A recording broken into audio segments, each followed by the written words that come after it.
Netcasts you love. From people you trust. This is Twit. Hi, this is Leo Laporte, and this is my Tech Guy podcast. This show originally aired on the Premier Networks on Sunday, March 17th, St. Patrick's Day 2019. This is episode 1575, and that's the last time you're going to hear my bad Irish accent. Enjoy! The Tech Guy podcast is brought to you by Peak PTT, the leading provider of push-to-talk systems for business communications. For instant, always-on, nationwide communications, visit peakptt.com and use a promo code TWIT for 15% off. Well, hey, how are you today? Leo Laporte here, the Tech Guy. Yeah, time to talk computers. The internet, home theater, digital photography. It's silly to call it computers. That sounds like the 90s. Oh, it's computer talk time. But in fact, you all have a computer probably right now in your pocket or right by your side. You go to a restaurant. What do you see? The first thing people do is they take their computer. Yes, it's a computer out of your pocket, and you put it on the table. We've had to with our teenager. Not because of him, because of us. We've had to say, okay, everybody put the phones in the middle of the table in a stack.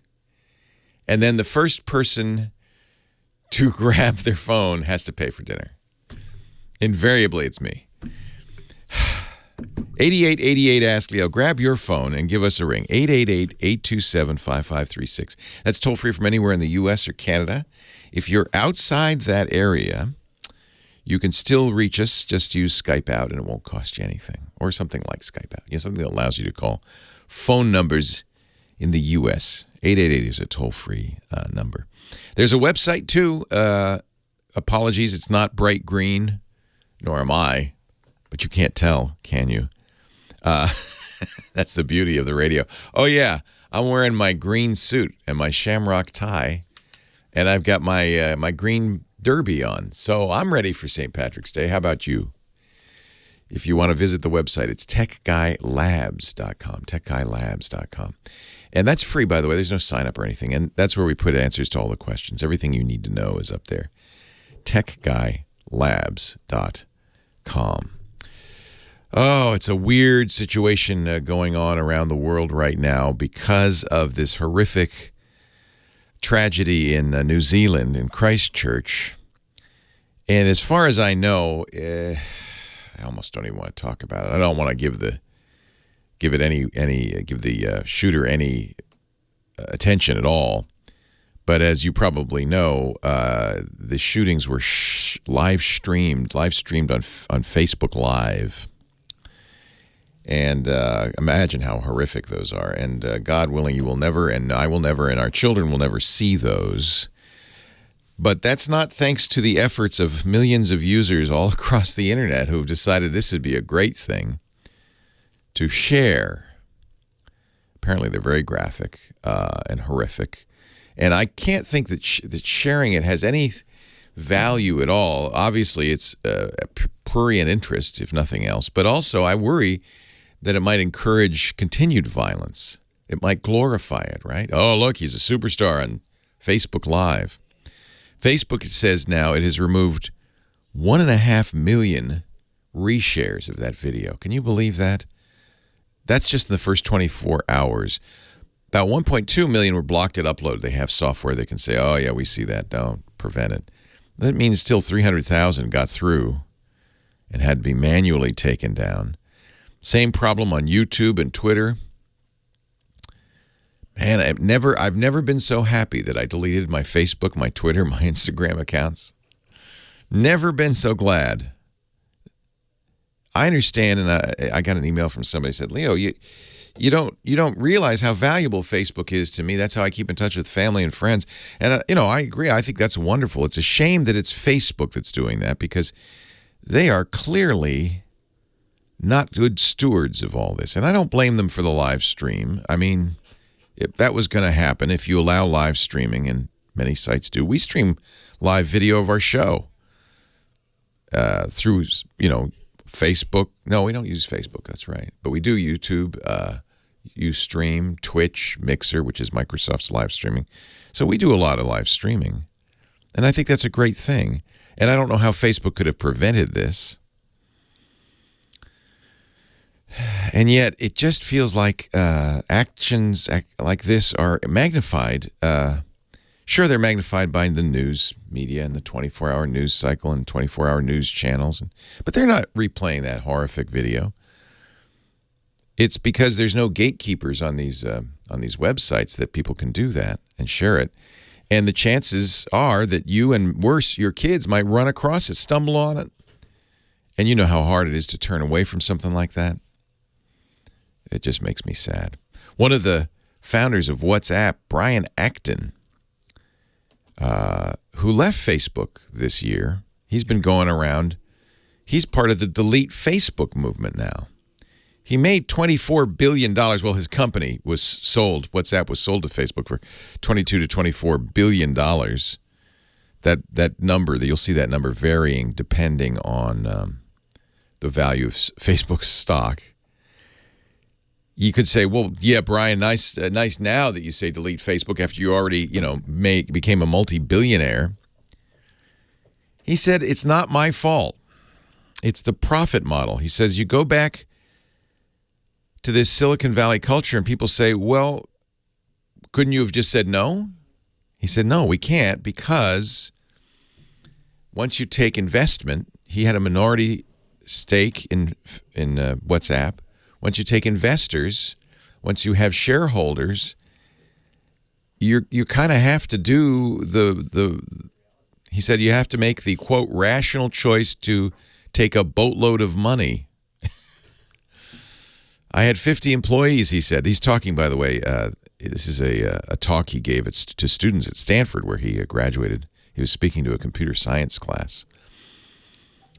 You go back to this, he says, I had 50 employees. I had to think about them. Yeah, that's true. And the money they'd make from this sale. Yeah, who doesn't need $100 million, right? Nice. I had to think about our investors. I had to think about our minority stake. I didn't have the full clout to say no if I wanted to. You know, somebody missing from that list are users. Because, users would have been happier, I think, with WhatsApp if it had not been sold to Facebook, right? If it had remained a private enterprise offering private messaging. He left Facebook November of 2017 after more than 3 years.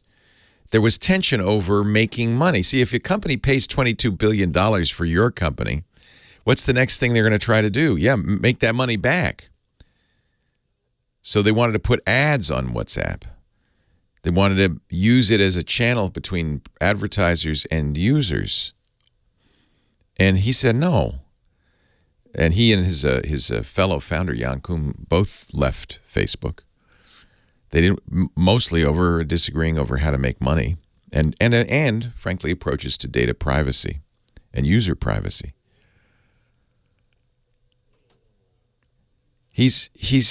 Brian Acton said he's critical of business models that incentivize, and this is Wall Street, incentivize companies to prioritize profits over people's privacy. I'd go a step further, and if you think about it, almost all of these networks prioritize profits over you as the user, profits over users.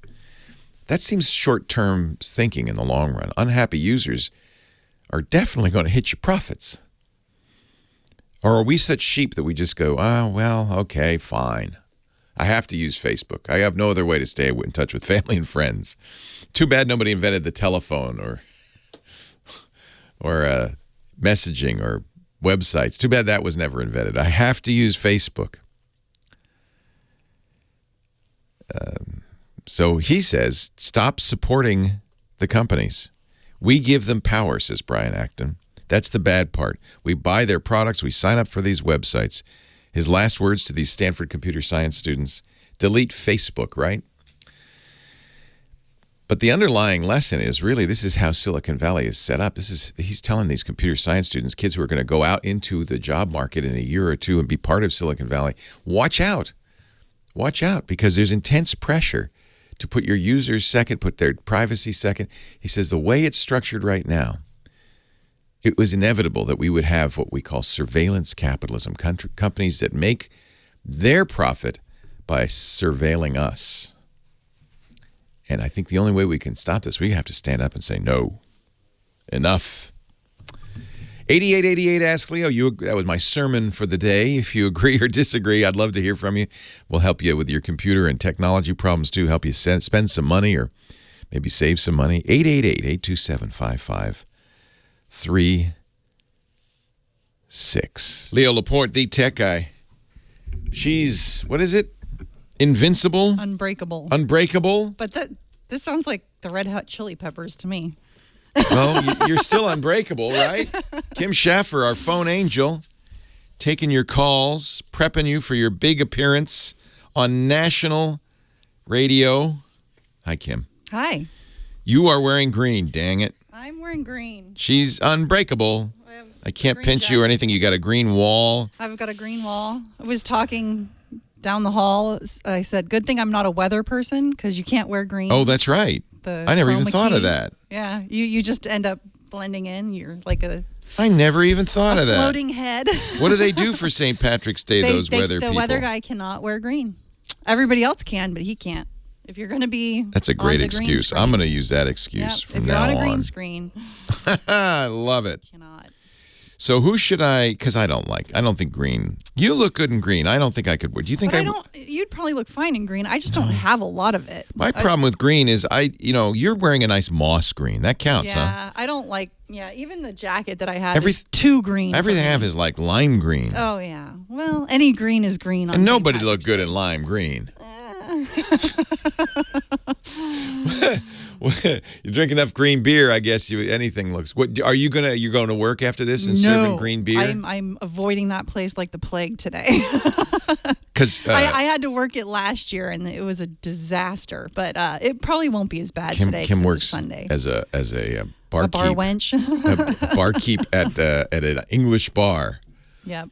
Do they, even though they're English, they have... No, it's an English-Irish. It's an English-Irish. Okay. Wife is Irish, husband's English, and they battle. Boy, they must have great fights. There's great fights in Who there. should I talk to first? Larry in San Francisco has a new video card, and he's getting green sparkles when games Happy St. Patrick's Day, I said it's because of St. Patrick's Day, and I don't think that he's taking that as... He's getting the green sparkles. The green sparkles.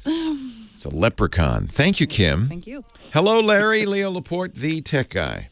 Hello, Leo. It's an honor to speak to you. I've been a longtime fan. Thank you. In fact, when you first started the Twit Network, you had a show here in San Francisco at the Apple Store on Marquardt. Yes. And I won one of the only that I know of existing Twit hoodies, a black hoodie with a big Twit logo in the front. Don't wear that to a hacker convention. Oh, no, I have it safely hidden away. Smart. That's going to be valuable someday. Exactly, because it's one of the few that was in what you guys call programmer size that would fit. Yeah, we call it programmer size. I love it. Well, I'm so glad to see you again. I remember that at the Apple Store. That was a lot of fun. We had a good time doing the show there. It was pretty amazing. Yeah, it was. Wasn't it? A big crowd. I got a little sweaty setting up all the gear. That was the episode where I decided I'm going to hire people to do this from now on. I bet. Yeah, I was running around, running mic cables, doing all that stuff. I thought, I'm too old for this. What can I do for you, Larry?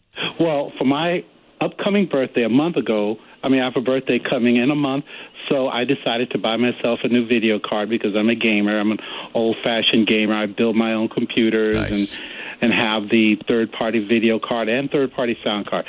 So I splurged and I bought myself the RTX 2060. Oh, that's the new state-of-the-art NVIDIA video card with ray tracing. Yes. Nice.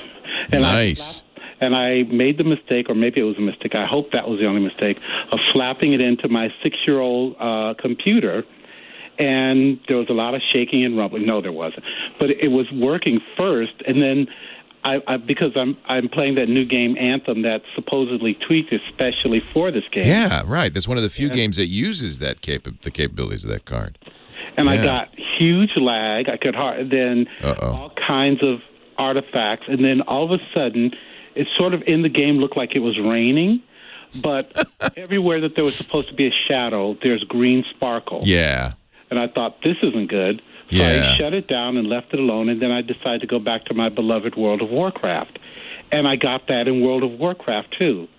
In fact, I was seeing it on my back, like I have an art piece as my background, and I started seeing that unless I like shut down and restarted. And I updated the drivers. I always make sure I have the latest drivers, and Windows was updated. So I eventually took the card out. But like, I want to use the latest and greatest, my birthday gift, and I can't figure out if it's because my machine is old. No, it's the card. Oh, no. Yeah, I'm sorry to say, but you could probably send it back and get it RMA'd. The few things you could try, and probably they won't have anything to do with it, but you might try it on a different monitor with a different cable. But almost always, green artifacts mean that the video card itself has issues. Yeah, I know. I'm sorry. The one thing that you're not overclocking that card, right? No, I don't overclock. I don't do that. Okay. Because those cards can be overclocked. They have, as you probably noticed, a fairly hefty cooling component. Oh my God! Huge. These are for people who don't know what we're talking about. We always talk about the CPU in your computer, the processor, the Intel chip. Sometimes it's an AMD chip that does the thinking. But gamers are doing intense graphics as well, and so you often have a graphics processing unit or a GPU working alongside. And because you have an older machine, it sometimes is the case that you can overbuy a card. That a card will spend a lot of time waiting for the CPU to figure out where that player is in Anthem. And it won't be able to render it until it gets those calculations. So the card sometimes can be too fast for the CPU, and that could be a problem. I doubt you're getting all the benefit of the 2070. You might get the ray tracing, though. I don't know. Make sure your power supply can handle the card. Sometimes low power to the card is going to be a part of the issue. Remember, that card has to draw not only a lot of power for the GPU, but also for the cooling. If I were you, I know you wanted to get the latest, greatest, but you might find a 1070 working better anyway, just because of the CPU not really being super fast. Leo Laporte, the tech guy. So then there's some tips from the chat room too, Larry. So let me see what they say. Certainly power supply is something to consider. Well, I have a 1,000-watt power supply. I always get the biggest power supply I can just for this issue. Okay, yeah, because you're putting some more demand on there, and you updated the drivers, you did all that stuff, right? And I'm running a 1070 in the machine now. That was working fine. In fact, that's what I put back in. I'm thinking maybe because I'm sort of in the midst of building a new machine. Maybe when I get a newer machine, maybe I can use it then. Because I don't think I think that's a bad. I think the odds are that just the card itself is defective. You can send it back. You just got it. Well, yeah, but I got it off eBay. Oh, nuts. Well, it wasn't used though, but it was off a seller on eBay, and I don't know what the timing was. It's been at least a month that I've had it. Yeah. Well, try it on another computer, try it on different monitors, try it with different, all of those things can impact it. Don't overclock it. I'm trying to think of what other, make sure your power supply is enough. Sometimes 1,000 watts isn't really 1,000 watts. It depends on who you got it from. You want to get a quality power supply. I'm looking, chat room sending me, and it's doing on everything, right? Well, just the games. Just games. Stuff that challenge the card, yeah.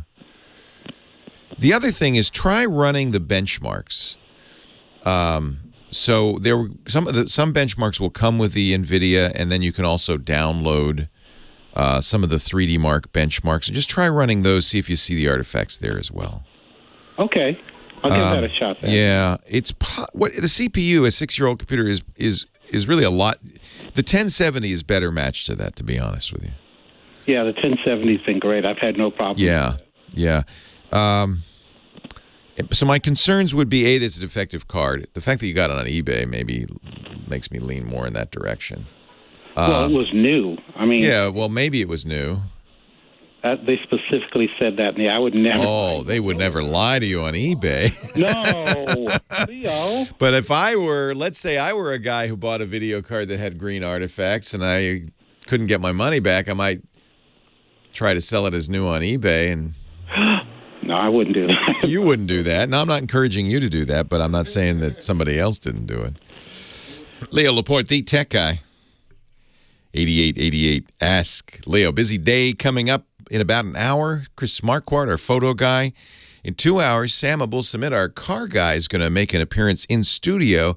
He's driving a new electric vehicle from Kia, the Kia Niro. So we'll get his first take on the Kia Niro driving it up from San Francisco today. 8888 Ask Leo. That's the phone number. If you have a question, a comment, a suggestion, if you want to talk high tech, let's go to Cheektowaga, New York. Gary is on the line. Hi, Gary. Hi, Leo.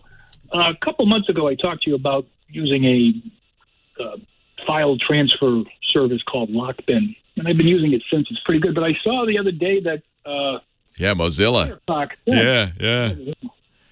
Is that safe, you think? Yeah. Oh, yeah. First of all, it's open source. So this is something called FireFox Send, and it's at send.firefox.com. It's free, so that's cheaper than the service you were using. And it allows you, if you have a Firefox account, which is also free, to send up to, what is it, 1.5 gigs? I think 2.5. 2.5, that's right. So 1 gig if you don't have an account, and it's anonymous in that case. You just drag it to send.firefox.com. You can have it encrypted. You can share a password with somebody. You set a time when you put a file in there. You set an amount of time that file will stay on the server, which actually is a good thing. You don't want it there permanently forever because you just want it to expire. And of course, they don't want to store it forever either. So when you upload it, you can say expires after 1 download to 100 downloads, or 1 day to 7 days. Actually, 5 minutes to 7 days. You can say, okay, it's good for 5 minutes, and then be on the phone with your buddy saying, quick, download it. Or text him the link, say you got 5 minutes to download this. I think this is awesome. Now, if you are, I can't remember, are you an attorney or a doctor? Do you have... Tax attorney, so I have That's a lot what I of thought, tax yeah. papers flying back and forth. I remember that. Are there regulations, though, about security and sharing tax returns for you?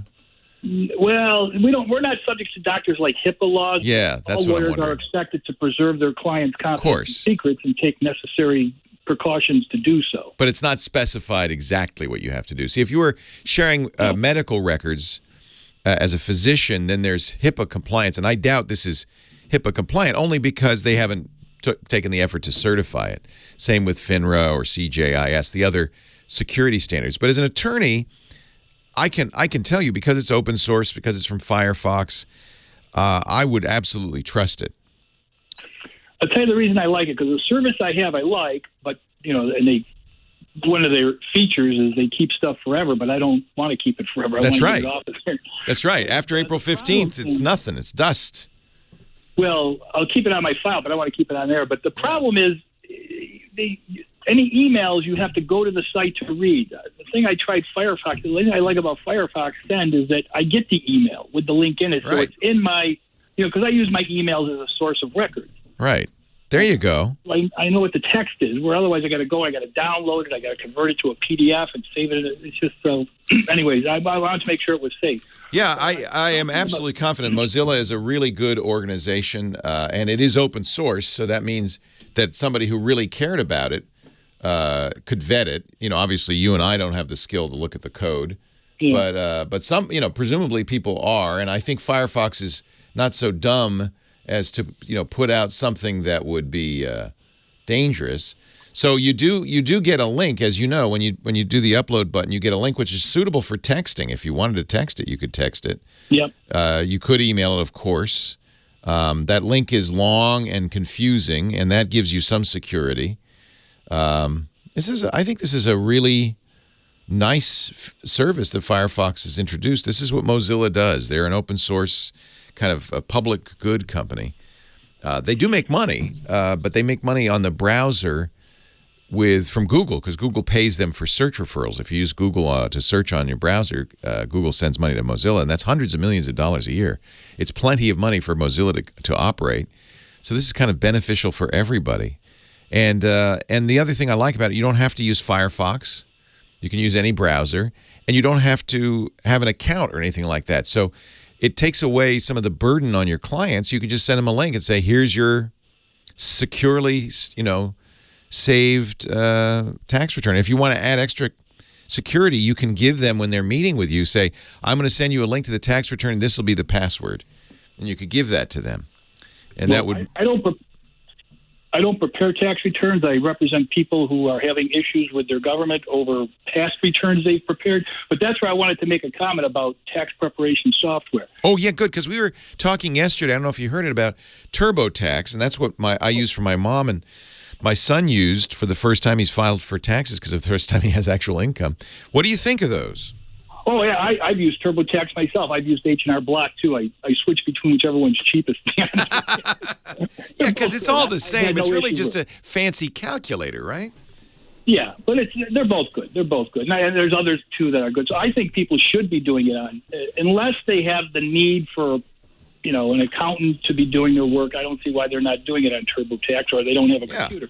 But one thing I want to advise people to do, because I run into this all the time when I'm, people get audited and have issues with the government, is the receipts. The government says, show me what that $12,000 deduction is made up. And they don't know. They don't have copies of what they have no idea. Keep the paperwork, kids. Yeah. What they should scan or take pictures of that paperwork, give it the same name as the line number, and save it with your tax return. I got clients who have 38 pictures of their kid taking his first foul shot in high school basketball, but they don't have any records of their deductions. Well, and would it be adequate to use your camera phone to take a picture of that receipt? Would that be sufficient? Yes, the government can insist on original documentation in some cases, but in 99% of the time they will not. A copy's fine. In fact, most of the communication I have with IRS now is over the internet because the auditors are in another state, another city. We never see each other. Everything is being passed. Really? You don't have to go hat in hand into the office anymore, huh? Very seldom. Nice. Very seldom. So you couldn't really present originals because they're not even in the same room as you. That's right. We don't even, the power of attorney is even faxed in. It's not, and that gives me authority to access my client's account, and that gets faxed. The original doesn't even get sent anymore. So as we approach tax time, it's probably too late for you this year, but just from now on, keep the receipts, or better, if you don't want to keep a shoebox, you got a phone, take a picture of it. Yeah, scanning's better, but pictures, anything that shows it clearly is good enough. Nowadays, camera phones are pretty good, and there's even Google and others offer software that essentially simulates a scan with the camera phone, and that's all a scanner is. It's just a camera on a flatbed. One other tip, probably good this time of year because you're going to start getting those robocalls that say, this is the IRS. You are about to be arrested. Please call now. That's not the IRS. Yes, I've had a couple of people call me after they've sent money. Oh. It's just sad. Oh, no, really? Oh. Yeah. So what the reason those work, Leo, is because there are people who know there might be something They're wrong. A little guilty. They have a guilty conscience. So as soon as they hear IRS, they go, I got caught. And they do anything they can. They think, because they're afraid of going to jail, even though most of these cases aren't such that you'd go to jail over anyways. No. And that's why that's what those scammers are looking for, the person with that guilty conscience who's going to react out of fear. So the IRS will not call you, and they will definitely not call you with a robot voice. Yeah, or now they do have people with foreign accents working for the IRS. Yeah, but they'll send you a letter first, right? Look for the letter. Yeah. Yes, they'll send you a letter first before they contact you. And then there's an 800 number you can call back on any time. Before you send any money to anybody, call the IRS. That's true of anybody. Call them. Don't let them call you. Hey, I really appreciate it, Gary. Thanks for the information. You're welcome. Have a great day. Leo Laporte, the tech guy. Carlos in San Jacinto. Hello, Carlos. Hello, Leo. How are you today? I'm great. How are you?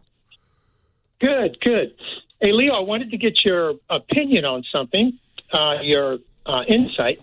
I was in one of my classes, and we were talking about cutting the cord. I have about 5 terabytes of movies from Dish, trying to figure out how to cut the cord and ease the pain. And one of my students said, he had access to just about everything. I said, "What is it?" And he showed me NitroTV. Yeah.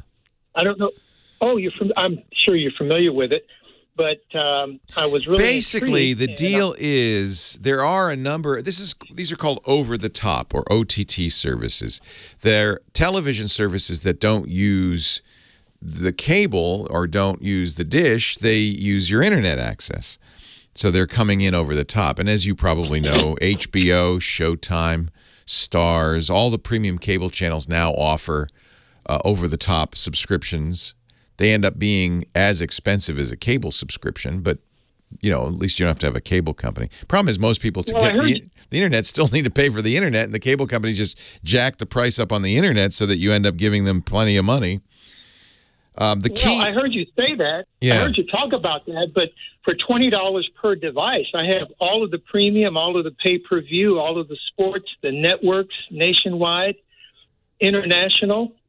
That's a little suspicious. So it's been working for a while, and I'm happy with it so far. But I get everything, Leo. I was really how could that be? If HBO charges you $15 a month for HBO Go, how could it be that for not much more than that you get that and everything else?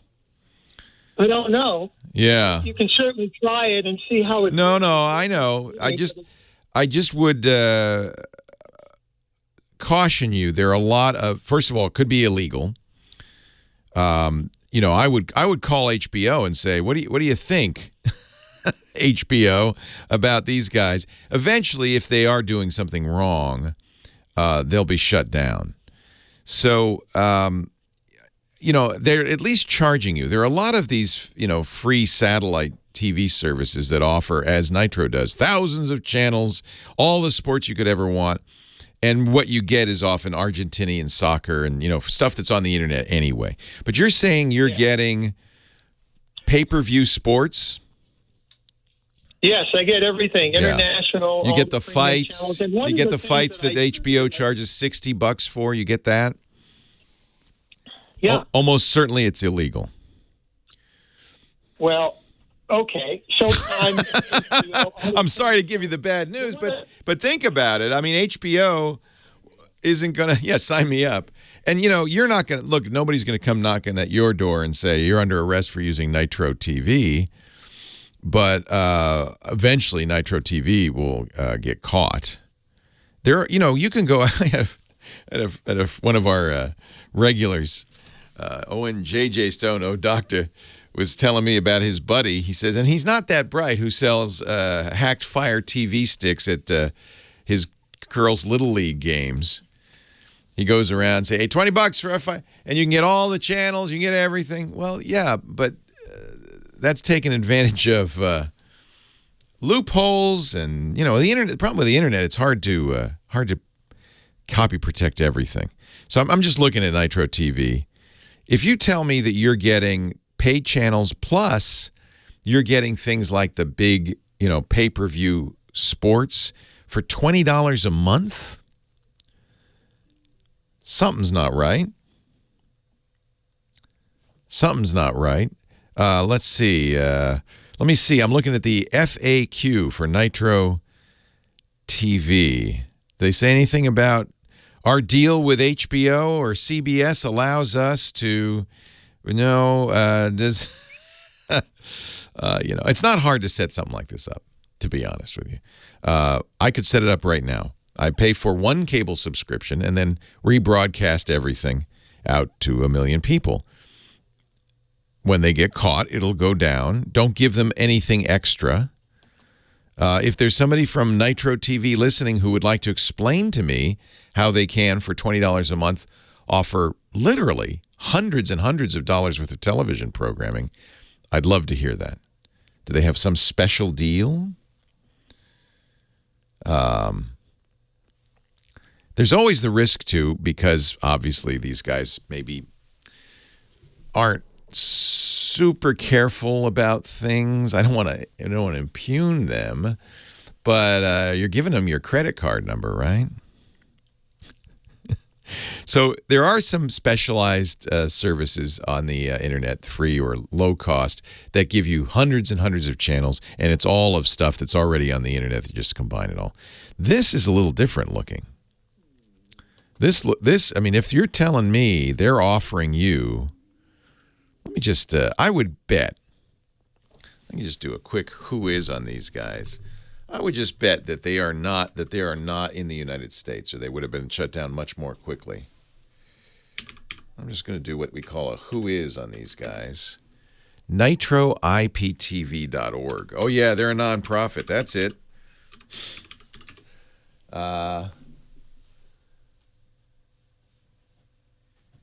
Their Firesticks.co. Oh boy.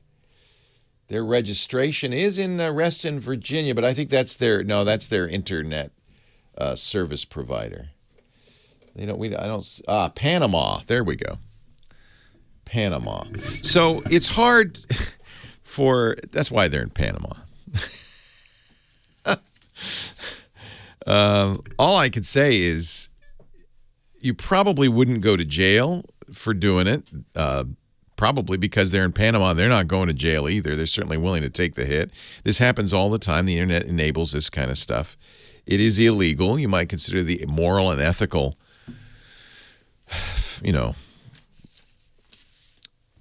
constraints on yourself and whether you can live by this. But this is not legal. $20 a month, and you're getting HBO, Showtime, and all the pay-per-view fights and hundreds of channels, including the locals. No.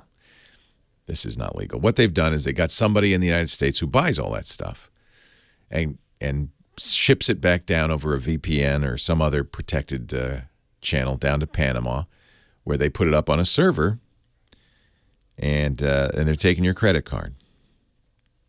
Now, unfortunately, the cable companies haven't earned a lot of loyalty and love from their customers, nor has AT&T, which owns HBO.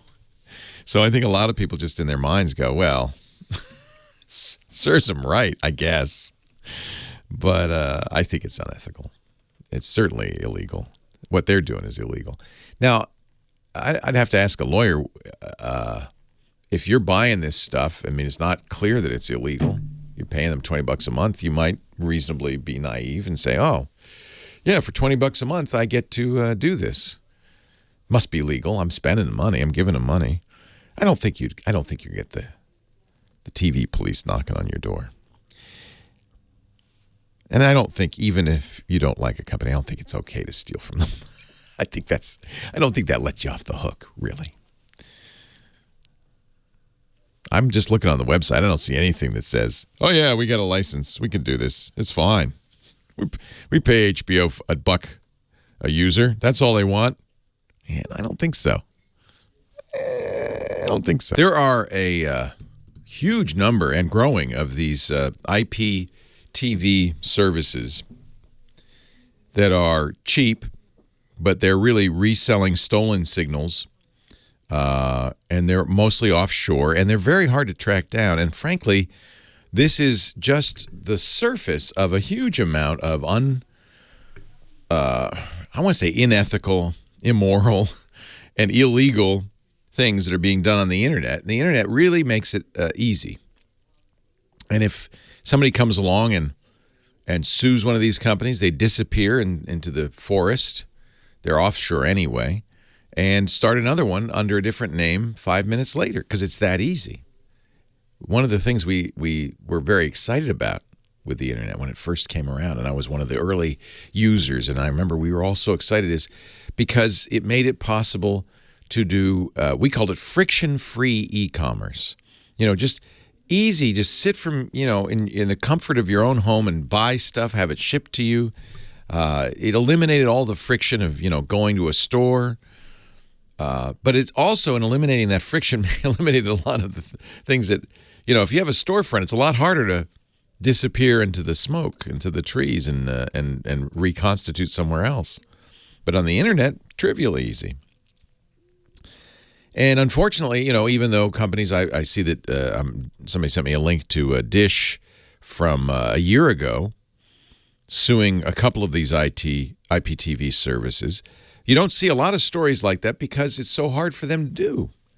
And it's mostly fruitless because if somebody is offshore doing this, you have to sue them where they're doing business. The best thing you can do is go to the credit card companies and say, "Hey, please block these guys," and the credit card companies often will do that. But then they just reconstitute on another name and start selling again. The real problem I have is that it makes it more difficult for the legitimate versions of these, like YouTube TV. I guess because that's YouTube, or Sony's PlayStation View. Sony, it's okay. There's one people really like called Pluto TV. That's legit. The acid test of this is, are you getting something that you really should be paying for? Are you getting it for nothing or very little? That's really the acid test. You know if this is too good to be true. And if it is, then somebody's getting ripped off. Pluto TV is actually owned by Viacom. So, one of the big TV companies. So, I think you probably could assume that it's doing okay and it's legit. I don't know what the answer is, except that I think we all have to kind of think about what kind of world we want to be in, and what kind of world we want to create for our kids. And don't we want to do the right thing? Let's do the right thing, as best we can. If you know it's wrong, you're not going to get caught. That's not why you don't do it. You don't do it because it's wrong. Just because it's not the world we want to live in. It's a better world for everybody if people are honest and you can trust them and they do the right thing. It's just better for everybody. It's hard sometimes, but it's the right thing to do. I guess that's my little preach for the day. Anais in Fort Myers, Florida. Hello, Anais. Leo Laporte, the tech guy. Oh, good way to butcher my name. It's Ananias. Okay, I tried. Ananias. Hi, Ananias. What kind of name? Is that Spanish? No, it's from Acts. Ananias of Damascus. Damascus. Wow, I like it. He was the first man to meet with Paul when Paul was on the road to Damascus. So it's a biblical name. I'll be darned. Yeah. So that just shows my ignorance, and I apologize. That's all right. Ananias of Damascus. He and his wife Sapphira, who could forget? Nice people. Yeah. So what can I do for you? Well, okay. First, the thing about morals, it's always a personal question. What you do in the dark matters. Yeah, I agree. And I think people think, well, I'm not going to get caught. Nobody's going to know. So what's the harm of it? In fact, I just read a post from somebody who said, I feel like a schmuck because my buddy's been using this for years, paying nothing, and I've been paying $100 a month to the cable company. What an idiot I am. And it's future rewards. That's what it's about. Well, yeah, if certainly that's one reason to do it. I think just do it because it's the right thing. But you're right. Yeah, just think about karma, heaven, whatever it is that helps you do the right thing. Do it. And thanks for, by the way, restoring Saul's site. That was a nice thing to do. Okay, Ananias. What can I? Ananias.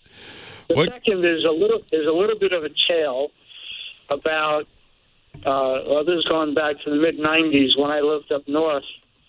The local computer shop had their shelf of for reselling old equipment, and I was a frequent customer there. And in the back room, they had a stack of Apple Quadras. Wow.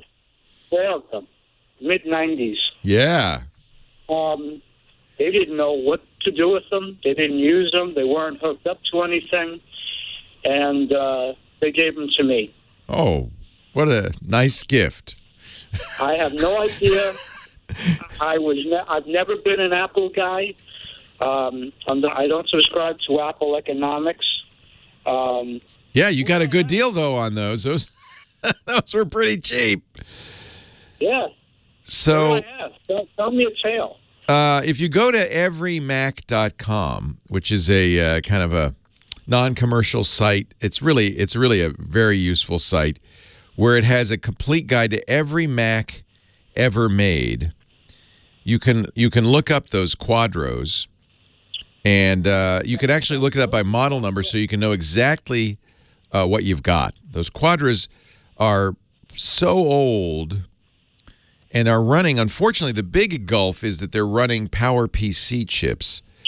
So they are not compatible with any modern software at all. You know, Apple, about 15 years ago, switched over to Intel chips. So these computers come from the early 90s. They run PowerPC chips. At the time, they were, $4,000. They were very expensive. Wow. But, that was then, this is now. You did that guy a favor because you got that chunk of plastic off his hands. I don't know what you could do with them. They don't have do you know what model number they are? No idea. So there's a Quadra 605 all the way up to the 950. And if you knew the model number, I could give you some specs. But let's pick, say, a Quadra 650. Right. Processor speed. Now, remember, modern processors run between about 2 to 4 gigahertz. This runs at 33 megahertz. Right. So it's 1,000 times slower. And it's a 68040, the PowerPC chip. It's actually a Motorola chip. So, so let's see. The system bus speed, also 33 megahertz. Here's the good news. They came with as much as 8 megabytes of RAM. Yeah. Typical machine today has, again, 1,000 times more. They were really good at the time. I remember they had really great video cards. They often had graphics processing cards. But yeah, the latest version of Mac OS you can run on there is System 7. System 7. That you can't even get that anymore. Are they any good for today? You couldn't really put anything on there that you couldn't put. You could put Linux on it, I guess. Wouldn't run very usefully. I think really, unless you might put them on eBay. Go check eBay and see, because there are people like my crazy engineer Alex, who loves old Macs, and if they're in pretty good shape, you might be able to sell it for $50. Let's see. Here's a Quadra 950, $175 on eBay. Not bad. Here's $650 vintage working. So yeah, I guess there's an enthusiast market. That's what you do. eBay's your friend. Discs here. Sandeep in Orlando, Florida is next. Hi, Sandeep. Hey, Leo. Thank you for taking my call. My pleasure. I was just wondering what recommendation you have for a dash cam, and just for your listeners, there actually was an incident in Orlando where, I'm making these colors up, but a red car hit a blue car on the highway. The blue car spun out, and the driver actually died, and the police officer said we had multiple witnesses that this red car hit the blue car.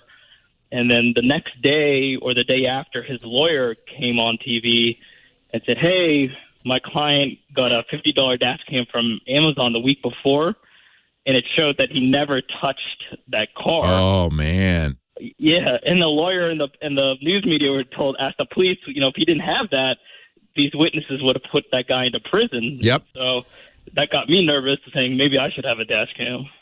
I've had a dash cam for some time. There's a lot of things to think about with a dash cam. Some dash cams just sit on your dash and record forward. Some record forward and backward. There's all sorts of features. I think it's pretty widely agreed that the best dash cam, it's not the one I have. I'll tell you about the one I have, which I think is the best, but most reviewers think the best dash cam is the Garmin. You may know that name. They made GPS devices for a long time, but as soon as everybody's smartphone included GPS, kind of the business changed, and they figured another business would be maybe a dash cam business. This records at high def out the front. It looks a little bit like maybe a GoPro. It's like a little action camera, but it's sharp enough that you can read license plates, and I think that's fairly important. And it's not huge. You should check with the state authorities about what the rules are for mounting a camera. In California, for instance, there's limits on where you can put it on the windshield. They don't want you to block your vision. So it has GPS, so it knows where you are. It has Wi-Fi, so if you have the smartphone app, you can connect to it. I bought one that was a little more expensive, but has some additional features. It's called the Owl Cam. And for me, this was, I think, a more useful thing. Now, it's more expensive. It's $350. But that includes a year of LTE. So it's always connected. And in fact, if an incident happens, it has accelerometers in it. It immediately starts uploading. It is a front-facing camera that also faces backwards. So it's shooting you at the same time as it's shooting out. And it has big, bright LED lights facing into the car's cabin, and that's useful if somebody breaks in. If there's glass break or a sudden shock, it immediately starts recording with those lights on bright. Okay. And I think that's kind of cool. Also, they offer replacement if your camera gets stolen, because all of these cameras are kind of visible in the windshield, and maybe somebody's going to say, oh, I'm going to steal that camera. And that's one advantage of having LTE, is that it's recording that as the guy steals it. So it's got very good high quality video. It keeps 14 days history. And at any point you can tell it, and I won't say this out loud in case somebody's listening in the car and has an Owl Cam, you can say a keyword, okay, something, and it will record, and you can name it, and it uploads it, and you can view the clip. So if you're not in an incident, but you see an incident up in front of you, for instance, you could say, hey, get that, and it'll give you the last 30 seconds plus the next 30 seconds. I really like this thing. It's a little more expensive. I think you get more for the price. Owlcam.com. So that's what I use. Does it record when you're, like you said, if someone tries to break into the car? So if it's continuous recording, would that drain your battery? And this is one other thing I like about this. It connects to the OBD2 port. So instead of connecting to a cigarette lighter, it connects in such a nice way. It looks like it's a built-in thing. You can actually trim the wiring down into the dash and around. And there's a little port. I don't know if you're familiar with it. It's OBD stands for Onboard Diagnostics. All cars since 1995 have this port. Usually unused. It's designed so when you bring it to the dealer, they plug their machine into it. But it's open and available, and it does provide power. So if you're not using your OBD2 port for anything else, and there are little dongles you can put in there that'll do other things, but if you're not using for anything else, that's where it gets the power. And no, it never really hurts the battery at all because it's not on all the time, or it's very low drain. And then the camera comes on if the accelerometer registers an incident. So you'll get video alerts on your phone. If somebody kind of backs into your car, you'll get a video of it, and it'll text you and say, hey, something just happened. I really think this is awesome. There is a monthly fee after that first year for the LTE. There's also a monthly fee for the secure storage, as is often the case with these kinds of cameras. The Garmin, if you don't like that and you don't want to do it, is a very good choice. I would look at the Owl Cam if you want some additional features. At least that'll give you some idea of what else you can do with it. I really like this Owl Cam. I bought it when it first came out, and I've had it for a long time. They also have on their website example videos. So you can, in fact, they even have a contest for people to upload their best Owl Cam videos. And some of it's crashes, some of it's just people singing. So it's fun. I think this is really cool. And I have never had occasion to use it. I've had it for more than a year, which is good, right? It's the one thing you don't want to have to use. So that's my recommendation. Thank you so much. You're very welcome. Yeah, the wire cutter and most reviews I see say the Garmin is the best choice. I like my Owl Cam. Leo Laporte, the tech guy. That music tells me that it's time for our buddy Chris Marquardt. He's our photo guy. Joins us every week now that he's back from his traipsing through New Zealand. Joins us every week to talk about photography. Hi, Chris. Hi. Thanks for having me. Always a pleasure. So what do you want to talk about today? Well, I have a question for you. So, how often have you seen a new piece of technology or a new piece of photo technique becoming kind of the hype, the big thing, just to see it being overused a lot? All the time. That happens all the time, right? All the time. Only after a while, things start to calm down a bit and become more organic. I have a few examples. For example, HDR. Initially, HDR was really overused. You remember these photos that looked like someone dropped a paint bucket. It looked like that Kincaid, the painter of light, had painted them. Now I see them become more organic, right? Yeah. People have learned how to master this and how to incorporate this into photography. Another thing, a lot of photographers, when they buy a new very bright lens, let's say a 1.4 or 1.2 lens, they will shoot it wide open all the time. So you only have these shallow depth of field photos with everything out of focus apart from just a sliver of what you're taking a picture of. And then over time, people understand that there might be some value in closing down that aperture a bit to get a bit more context in your photo. And one thing where I see something similar happening right now is in shooting video from drones. And it's almost getting to the point where I think it is being overused. And a lot of the drone videos I see are just that. They're just shots from a flying drone, which is nice and everything, but it gets old very quickly. Yeah. I fell for all that stuff. I bought it all. I know people. I know maybe you are one of the people who bought a drone and were really happy flying it for a while, and then after a while you go, but why? You know, I'll give you one more. What am I going to do with this? Those 360 cameras. I keep buying those. Same thing. Yes. Well, the interesting thing about those is I think we will sooner or later, hopefully sooner, have devices with us that will allow us to kind of immerse ourselves in these 360-degree videos and photos. So they might come to a point. But the drone thing, and I have a drone, little Mavic Air that I had a Mavic carry Pro with me on vacations. The drink in the Caribbean. Right. And I initially did the same thing. I shot a lot of drone footage, and then I ended up having only the drone footage, and I was kind of, okay, what am I going to do with this now?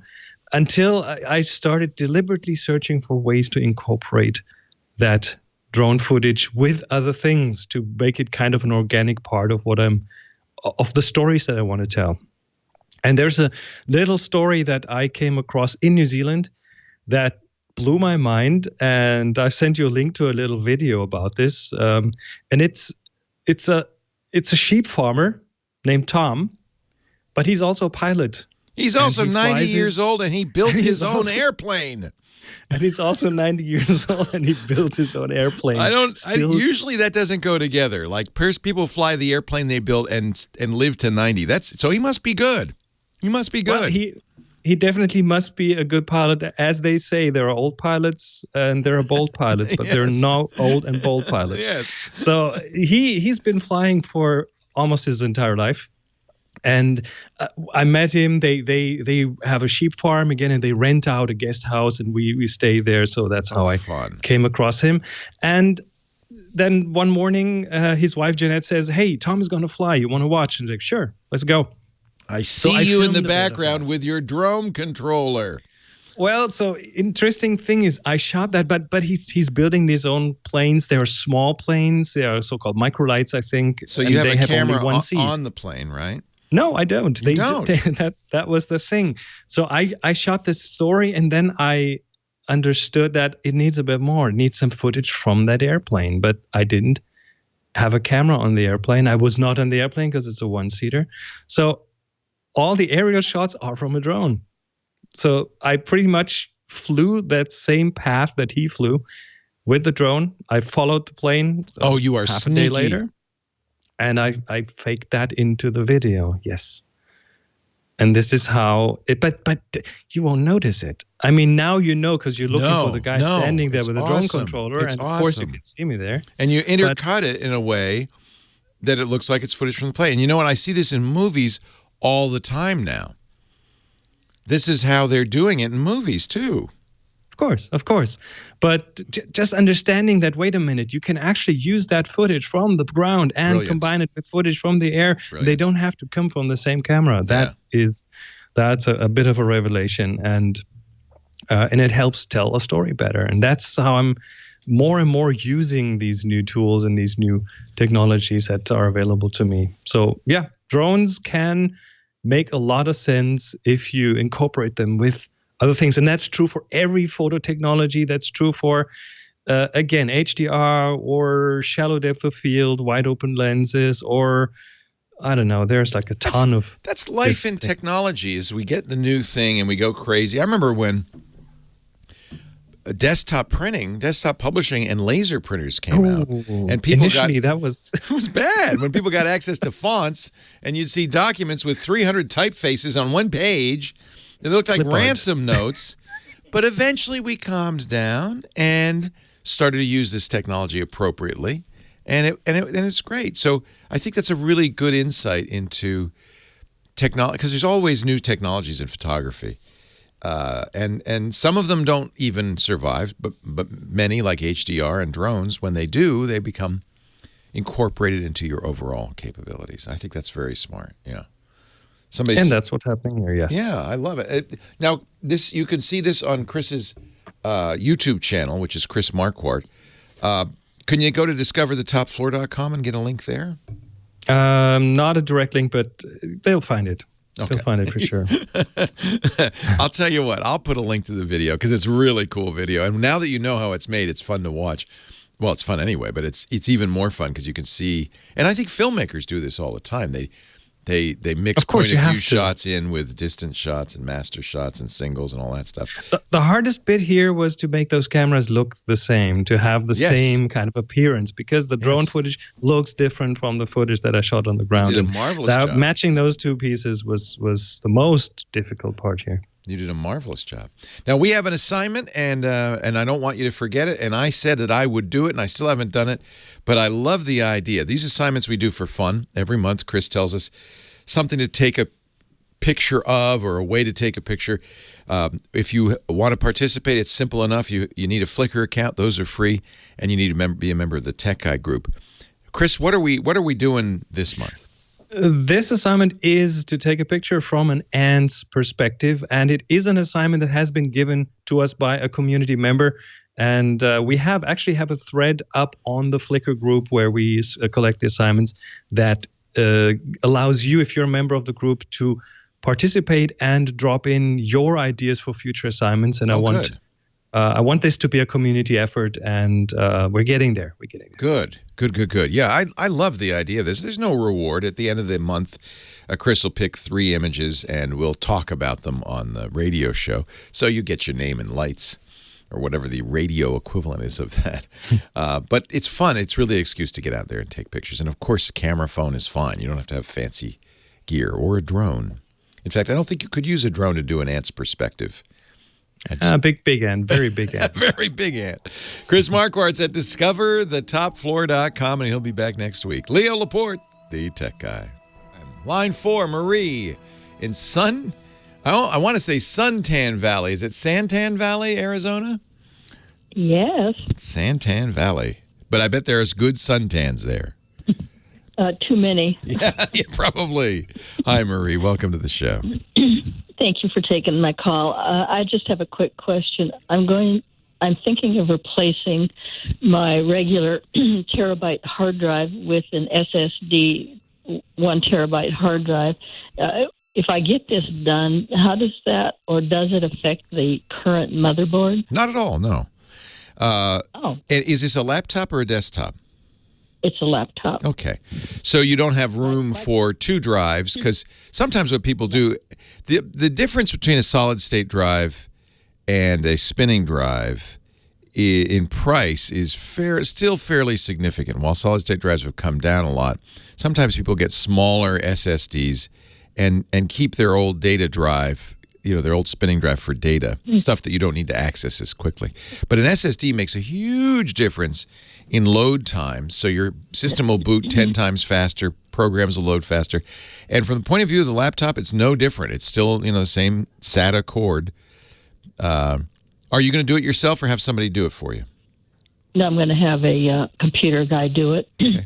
But I also, do you have a recommendation for, and I do need the 1 terabyte SSD drive. Mm-hmm. Do you have a recommendation for a brand? Yes, I do. Is it a Mac or Windows? No, it's Windows. Okay. What happened was my computer went belly up, and so it had to be sent in to be repaired. And when they did that, they replaced the hard drive, and the battery. And so currently it does have a new hard drive, but I still kind of would like the SSD drive. Oh, yeah, you would. Even on an older computer, an SSD is a big speed improvement. Not as much on an older computer because the connection to the drive isn't as fast as it would be on a more modern computer. So you see the real benefit. In fact, whenever I buy a new computer, I don't buy spinning drives anymore. I buy SSDs all the time. It's just much faster. The brand and the model I would recommend is from Samsung. It's their EVO drives, and they make the EVO. They make a couple of different grades, so you should ask your tech which what the prices are and choose the one that you can afford. But Samsung makes excellent. Kind of looking at something, the SSD drive that's an 860 EVO. Yeah, that's that's like $150. I know, isn't that a great price? So that's about I thought so. Yeah, it's about a 50%, maybe 75% premium over a spinning drive. But that's only because spinning drives are so inexpensive. $150 for a terabyte, that's nothing. Well, I thought that was pretty reasonable. And the Samsung EVO is excellent. Highly recommend it. Oh, okay. Well, that's perfect. Then I'll get that done. Yeah, enjoy. Yeah, you won't see any difference in terms of operation. You'll see everything get faster. Is that to say that the things that you're downloading, let's say, that will not speed up your internet? Oh, okay. Your internet speed will stay the same. The only thing that gets faster is stuff that's on the hard drive that you're loading in. So boot times, starting Windows up will be faster. Running programs will be faster. It doesn't even speed up writing data quite as much as it does reading data. Writing is faster, but it's reading that's really a lot faster. Yeah, I don't know why, but it just popped into my mind that it might be a concern for the current motherboard. No, that's a reasonable question. When they replaced the hard drive, they did not replace the motherboard. How old is the device? Actually, it's kind of funny. It's now 3.5 years old. Oh, that's not I had old. an extended warranty with something called Square Trade. Yeah, and that was good for another extra couple 3 years. So, excellent. And that turned out to be certainly worth the money. Yeah, you're getting your mileage out of it, and that's not an old laptop, so you will see all the benefit of the SSD in there. Absolutely. Well, depending on how it was when I got it back from repair, I was going to just say, I'll just keep that as a secondary and buy me an SSD computer, except for they're not that cheap for you know what? Anything that's 1 terabyte. They're not that fast anymore. I mean, not that much faster. The whole thing. I mean, 3 years we haven't seen huge leaps in speed. It really, I think people got an expectation that speeds in computers would double every 1.5 or 2 years. That's Moore's law. I did. Yeah, and it did for a long time, but we've plateaued a little bit, and Intel hasn't really been able to get the speeds up by much. Mostly what they're doing now is putting in multiple processors, and that can get very expensive. Having a 4-core or a 6-core CPU in a machine, and doesn't really speed anything up unless the program is multi-core aware, which most programs aren't. Yeah, most of the time it's the raw clock speed, and you'll notice if you look at your computer from 3.5 years ago, it's probably at 2 gigahertz or 1.6 to 2 gigahertz. The new computer isn't going to be that much faster. It's not going to be probably even noticeably faster. You will notice the difference, though, with the SSD. That is a big improvement. Jeremy in Nashville. Hi, Jeremy. Leo Laporte, the tech guy. Hey, Leo. Had I guess you call it an antiquarian question. I love antiquarian questions. Is there any benefit to a discrete sound card these days now? Well, I'd probably say not in most cases. We built a couple of years back the ultimate gaming rig for virtual reality, and we did put a standalone card. Yeah, there's still standalone cards out there. But the motherboard sound that you're getting on almost any modern computer is more than adequate. Do you have any special sound needs? No, it's just I'm from I'm from the old days. Yeah, we had a remember Sound Blaster, right? We all had sound. Yeah, setting IRQs and DMA. Yeah, and that's mostly because motherboards didn't have built-in sound in those days. So if you wanted sound on a computer, you'd have an additional, extender card from Sound Blaster, Creative Labs, and that would give you sound. If you're a serious hardcore gamer, some of the third-party, and I think we had an EVGA sound card in this ultimate virtual reality gaming machine. They give you, surround sound capabilities, 7.1, things like that. But you really have to be hardcore gamer to take advantage of that. And even then, I don't notice the difference.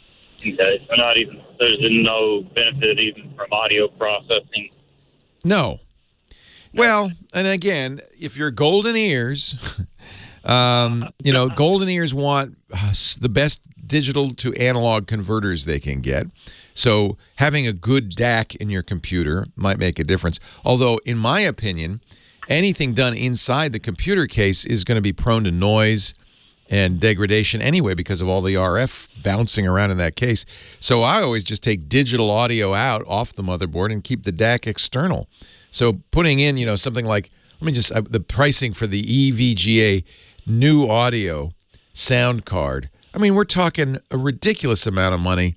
And honestly, the best processing is going to be external to the computer anyway. If you really want to hear good music, take the USB digital out and do the conversion outside. Leo Laporte, the tech guy. We got a new sponsor I want to show you. I was kind of excited when Henry came up with this. This is Peak. Peak, PTT.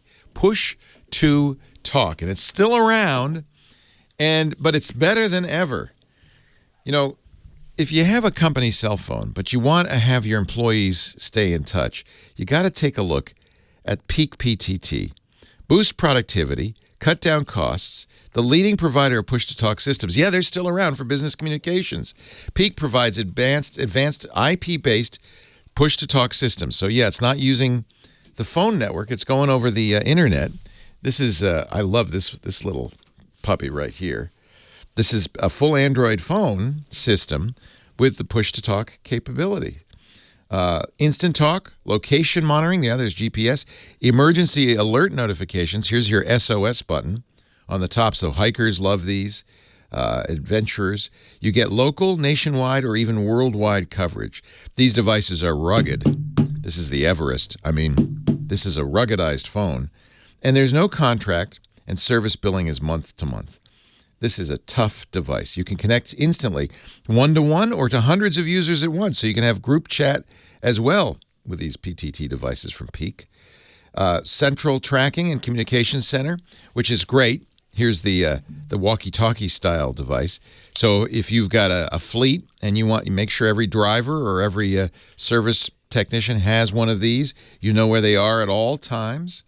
Real-time GPS tracking is accurate and gives you complete visibility. And if you get in trouble, the SOS notifications. Oh, and I really like this one. I'll turn it on. This has a great LED flashlight too.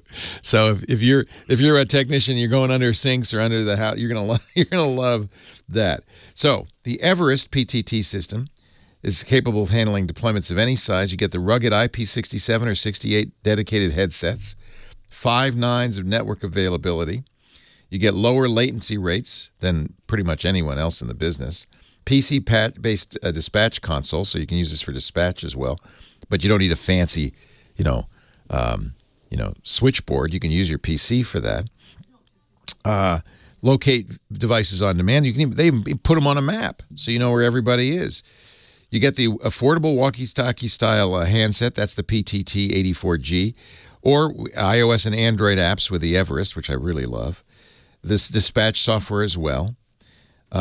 It's easily and efficiently going to handle SOS events as well. So you get your PTT, A584G, the 394G, or the 244G. The nice thing about push-to-talk calls, they're shorter. They're more efficient. They're more effective. Typically about 15 seconds versus almost a minute for a traditional call. Get in touch faster, operate more efficiently with Peak. PeakPTT.com. and we're going to get you a good deal. I love these. We're taking these on our trip because that's a great way to stay in touch. Peak. No, you don't get one, Burke. Burke wants one too. PeakPTT.com. Use the promo code TWIT at checkout. 15% off. PeakPTT.com. And the offer code TWIT is 15% off. These things are so cool. Lisa and I were using this in Southern California. It was kind of fun. Where are you? I'm right here. Oh. I didn't need the PC-based location console, but it would have been nice if I'd had it. PeakPTT.com, promo code TWIT for 15% off. We thank Peak PTT for their support. Car guy Sam Abuelsamid is here.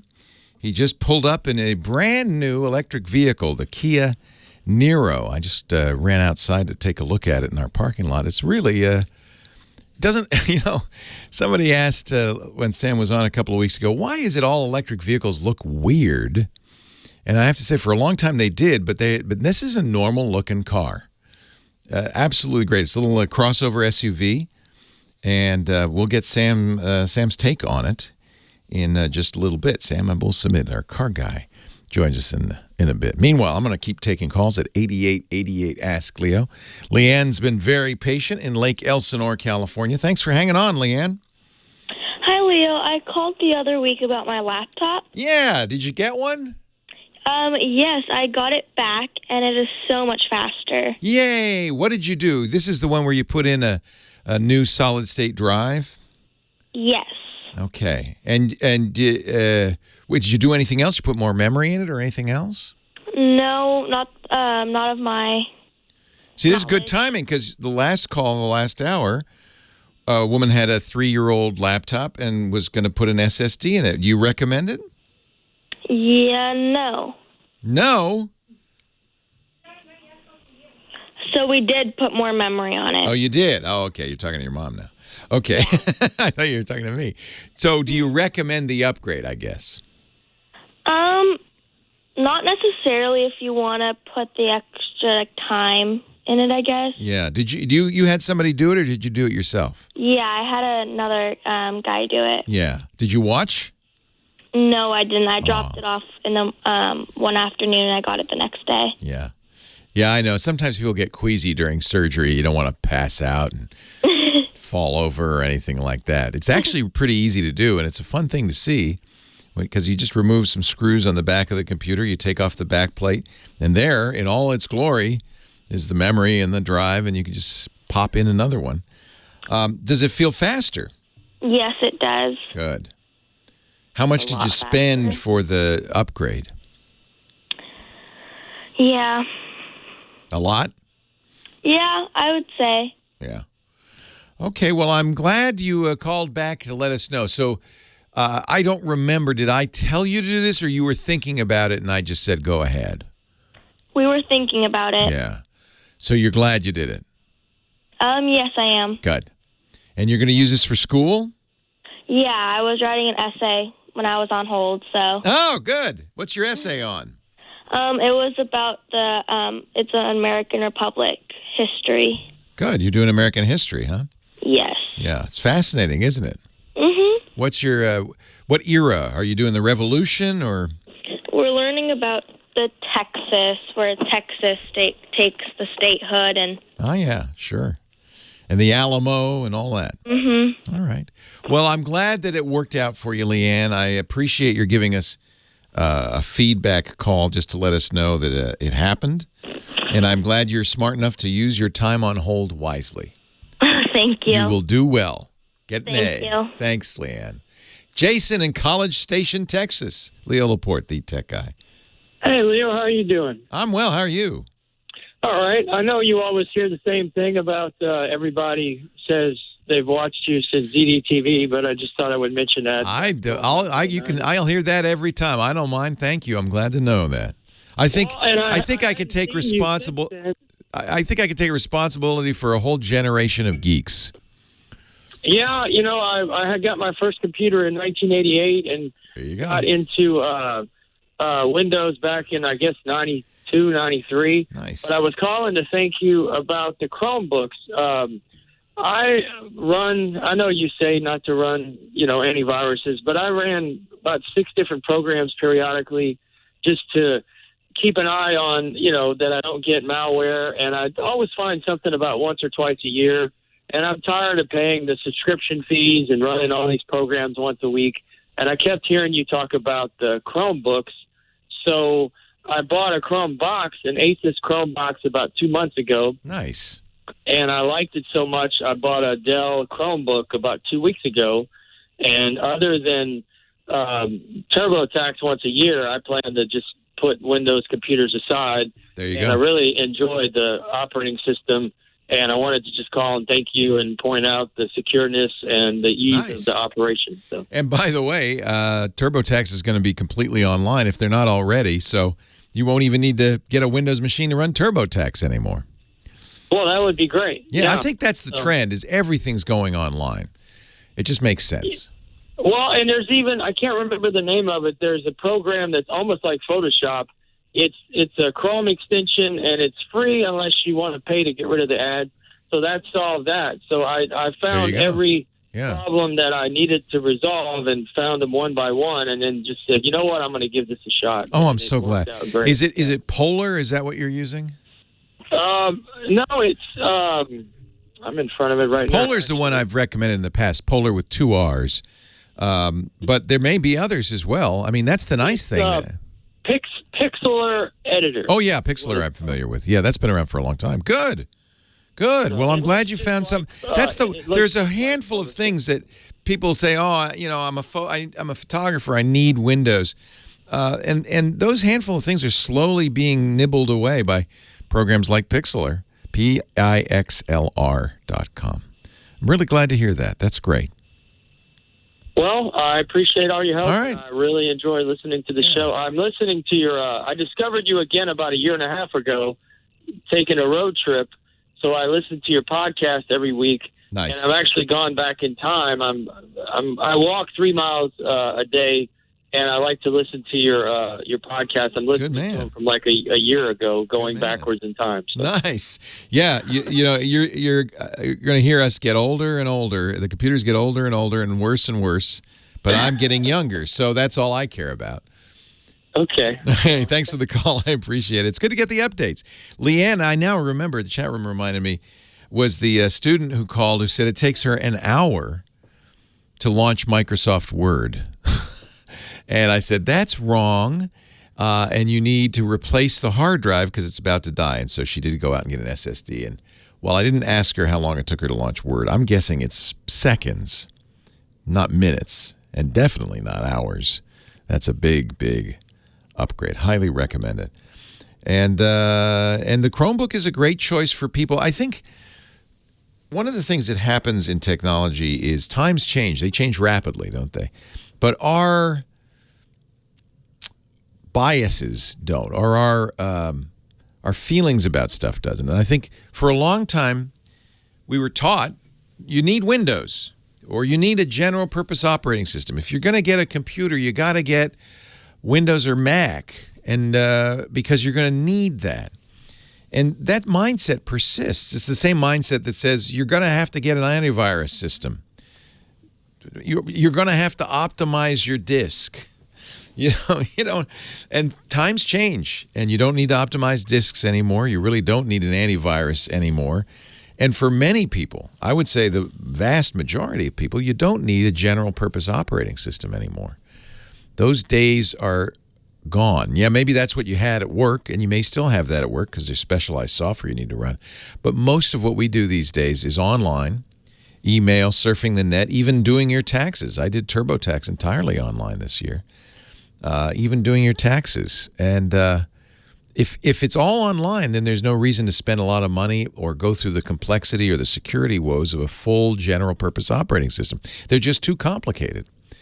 And a Chrome OS system for many people is everything they need, even amazingly for photo editing and things that traditionally we think you have to have a desktop with a general purpose operating system for.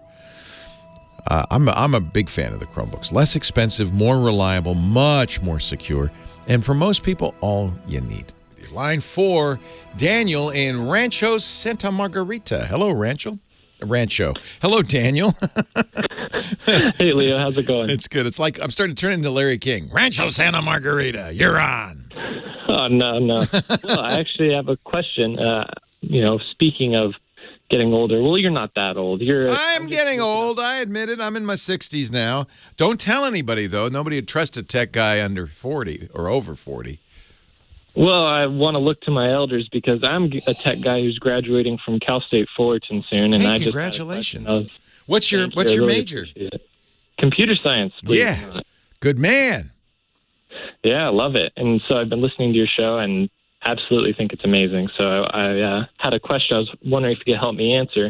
As someone who's sort of interned in IT administration, I've been looking at the myriad of certificates professional organizations look for. Yeah. Everything from Red Hat Enterprise to the Cisco CCNAs to CompTIA's Network Plus, Security Plus. For someone who wants to get into IT and network administration, what would you say is a good place to start at for these certifications? Boy, you got me. And I really don't know.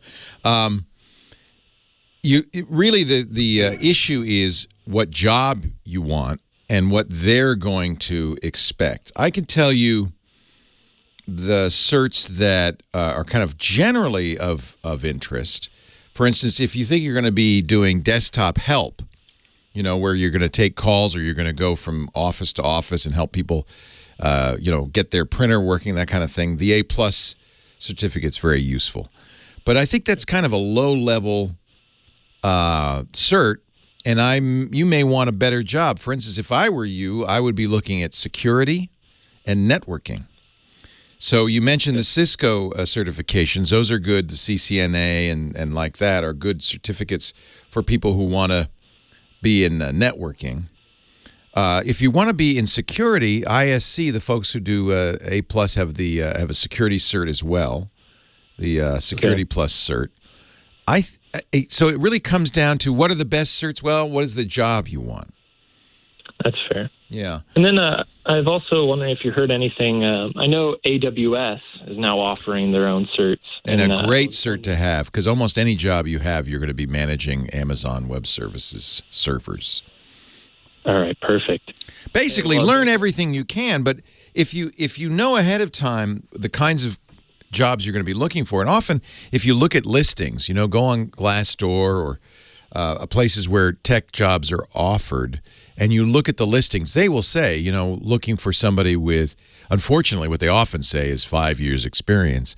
That's what the cert is there for, is to say, well, I don't have any experience, I'm just getting out of school. Your degree is going to get you honestly, it's going to get you farther than a cert, because that shows you had the stick-to-itiveness and the brains to get through a 4-year program in computer science. As an employer, that is more important to me. Most smart employers aren't just looking for specific skills. More important than the specific skills is the ability and willingness to learn and the brains to learn new stuff. So you're going to go in with an A+, for instance, and be good on the help desk. But really, as an employer, what I'm looking for is somebody with initiative, who's got the stick-to-itiveness, and all of that. Your 4-year degree kind of says that. That's good. That's really good. And you'll see a lot of people you're competing with don't have that degree.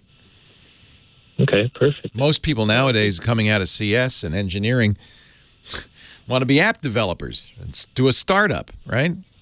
Yeah, I've actually been asked by a few fellow students who wanted to join their join our startup. I think you're right. Get a real job. Get a real job. Now, I would imagine ultimately the goal is to get a job in a company where the stock is valuable and you get stock compensation. Get a Google or a Facebook job or Apple. And a lot of times I think people like you coming out of school have a favorite. You might say, well, I'd really like to work over at Snapchat, down there in Santa Monica. It's a nice location. It's a hot business. And they're going to have a valuable stock. Actually, Snapchat, don't do that. But not anymore. But you get what I'm saying. People are looking for. So it's okay to follow your heart, but I think you've got, just with that Fullerton degree, you're going to have something of real value. And if you want to add an A+ to that or a CCNA to that, just to say, I think honestly, networking and security skills are the best skills you could have these days. And AWS, heck yeah, absolutely. Everybody, Amazon Web Services is the king of the hill when it comes to this stuff. Oh, yeah. It's also how much time do you have? How much money do you have? Because each of these certs takes time and money. Yeah, of course. And that's why I wanted to sort of narrow down the search. I went to AWS's summit last year in Anaheim. And fun. It was, oh, my God, just everything they have. And they're market leaders, absolutely. Which could be good, it could be bad. I mean, it wouldn't be bad to have Azure certification, the Microsoft Cloud. It wouldn't be bad to have Google certification, the Google Cloud. It's just all I would say, do what you really are interested in. You're going to do better at it. If you really love networking, if you really love security, maybe what really rocks your boat is helping people get their computers working. That's what I do. And if that's what really turns you on, then an A+ certificate would be a good choice. All right. There's so many options out there. You're very welcome. It's great to talk to you. I appreciate your listening, and I'm glad that even somebody with your skills and knowledge continues to listen. Did you study programming? I did. So I did a 4-year course. Unfortunately, Cal State Fullerton doesn't have any emphasis, but I did everything from computational bioinformatics to parallel and distributed computing to machine learning. So I've got a nice broad view. The world is your oyster. Pick an area you like, and you could do whatever you want right now. You're hot. Well, thank you. Appreciate congratulations. Good luck. Would you graduate in May? I do. May 19th. You're going to walk in May. That's awesome. I bet your folks are very proud, Daniel. Well done. Thank you. Yeah. I'm extremely excited. Well done. And thank you for representing the CS community very well. You couldn't have a better degree right now. You're a hot commodity. And Fullerton's a great school to get it. You're doing great. Well done. He's breaking the speed of sound. How do he do it? Sam Abuelsamid, the car guy, senior researcher from Navigant Research. And he's here in studio because he drove all the way in an electric vehicle. I did. Hi, Sam. Hi, Leo. All the way from the airport, anyway. Well, yeah. So you're driving a Kia Niro. Kia Niro electric. So last week we were talking about electrified vehicles, and I mentioned the Niro. And, the term electrified kind of encompasses all of everything from basic mild hybrids all the way through full battery electrics like this one, or the Tesla Model S that's also sitting there. Does it have to have an electric motor on the axle to make it electrified? An electric motor that's feeding into the drive system somewhere. Okay, somehow. Yeah. So the drivetrain is electric. Yeah. So in some cases, you can get some mild hybrids where it uses a belted starter generator. So instead of the standard alternator, it got basically a heavier duty one that looks pretty much like an alternator, but it drives through the belt and adds some boost to the engine. Oh, interesting. So the engine doesn't have to work as hard. Right. And those are 48-volt mild hybrids. Fiat Chrysler was the first company to introduce those in North America last year on the new Jeep Wrangler and also on the Ram 1500. And you do that for fuel economy? What do you? Yeah, you do it for a fuel economy boost. With a 48-volt mild hybrid, that'll give you about a 10 to 15% boost in fuel economy. For relatively low cost, and because it gives you that extra kick without the engine having to work so hard, so you get a little more torque. But then it also allows you to do enhanced auto stop start. So where most auto stop start systems, wait till you come to a complete stop and it shuts off the engine and then it'll restart. This can actually, or in general, these things can start shutting down the engine at about 7 or 8 miles an hour. Till you coast to a stop, and then wait till you get it going a couple miles an hour before it restarts. So you get a smoother stop and start. It's more seamless. So all of these things contribute to better fuel economy. Eventually, I imagine, will be an all-electric economy for vehicles. Yeah, in the long term, yeah. But, like here in the U.S., we've got 280 million registered vehicles on the road. And that's a lot of cars. That's a lot of vehicles, and the average age is about 12 years now. So you're talking 20, 30 years at least. If you started selling 100% electric vehicles today, it would still take you 20, 25 years before you would replace the entire fleet, because you're not going to scrap the entire fleet of vehicles at one time. Well, I love driving electric. I mean, one of the concerns people had about electric is that kind of range anxiety, that there's gas stations everywhere, but where am I going to get juice to charge my vehicle? And then there's also the concern if you don't own your own home, where you're going to get a charger in their apartment, and then the concern about the cost of running it? Because I think sometimes people assume it's going to be cheaper, and depending on the cost of electricity, it may even be more expensive. Yeah, I mean, for most people, it's generally going to be cheaper. Depending here in California, electricity is so expensive. Yeah, but even here, even at 35, 40 cents a kilowatt hour at the highest possible rates, it's generally still.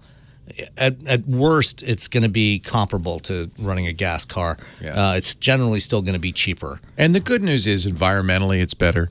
There's no emissions. I feel no direct emissions. Anyway. Yeah, I mean, creating the electricity could create emissions. Although we have solar panels, so we're have this kind of nice sun-powered vehicle we're driving around. But also, these vehicles are a lot simpler. Yeah, gas engines are a very complicated beast. Electric motors, not much to it. They're mechanically simpler. Right. There are other aspects of it that computer-wise. You've got the computers, you've got power electronics, that have to convert between the DC, the direct current you get from a battery, into the AC for the motor, and those power electronics are actually pretty expensive and pretty complex electrical systems. Yeah. So that's the inverter that transfers back and forth. So what do you think of this Niro? You like it? Yeah, I like it a lot. This is Hyundai, right? It's part of Hyundai Motor Group. So Hyundai Motor Group owns Hyundai, Kia, and Genesis brands. So this is actually a Kia. Kia and Hyundai are the two mainstream brands that are part of the Hyundai Motor Group. And it's on a platform that it shares with the Hyundai Ioniq, which was designed from the ground up to be an electrified powertrain or electrified platform. So you can get it as a hybrid. So if you really don't have anywhere to plug in, and also you want the most affordable version, that would be the hybrid. And those, both the Ioniq and the Niro hybrid get about 50 miles per gallon.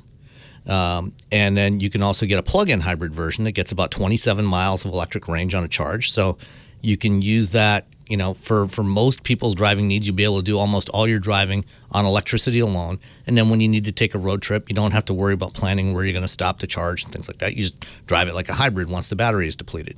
And then there's the full electric version, which is what we've got here, which has a range of 239 miles. That's pretty good. Yeah, it is, and it's quite a roomy little car. It looks like a normal crossover. Yeah, it's got a lot of luggage capacity in the back, and this is a very popular style of cars. People don't buy sedans so much in the U.S. Yeah, there's been a dramatic shift away from sedans and coupes towards crossover utility vehicles over the last several years. And so, which are normally gas guzzling, so it's good to see them with electricity. And increasingly we're seeing them, offered as hybrids, plug-in hybrids, and in this case, full electrics. Yeah. Is it fun to drive? Because that's one thing I love about my Tesla. Is now I don't have insane. Oh, I do have insane mode. I just turned it off because it made me nuts. I don't have ludicrous mode. But so does it have that kind of torque? It's got lots. It's nowhere near that. It's not fast. insane, but it's got a lot. Because all electric motors have really strong low end torque. You tap the pedal, they go boom. Yeah, so it feels really quick right off the line. So for the kind of driving that most people do all the time, it's got great drivability. There's no lag. When you step on the accelerator pedal, it just goes. 0 to 60 is about 7.5 seconds, which is fast enough. Fast enough for anybody. That's fast enough.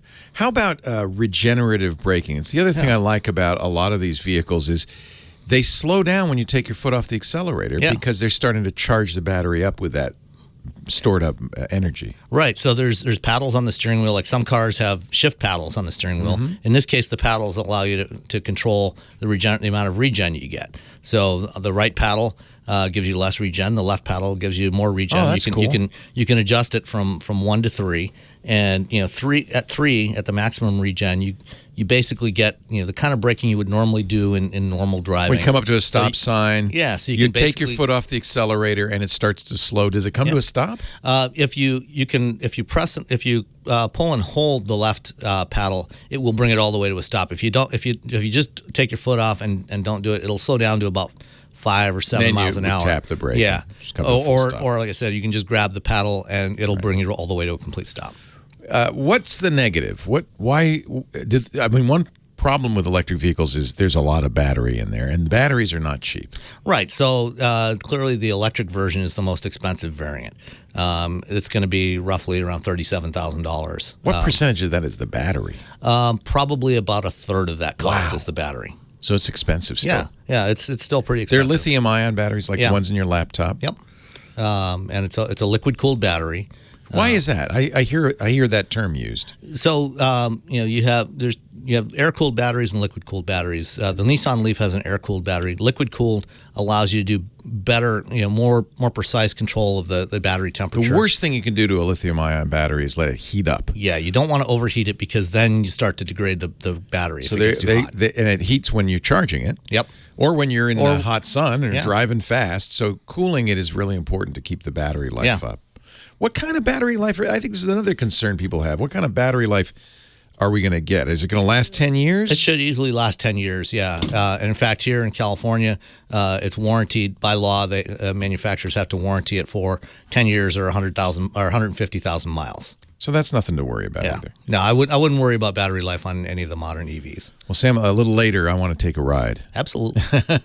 Sam Abuelsamid, he's our car guy, senior researcher at Navigant Research in town. He gets to drive all the new cars.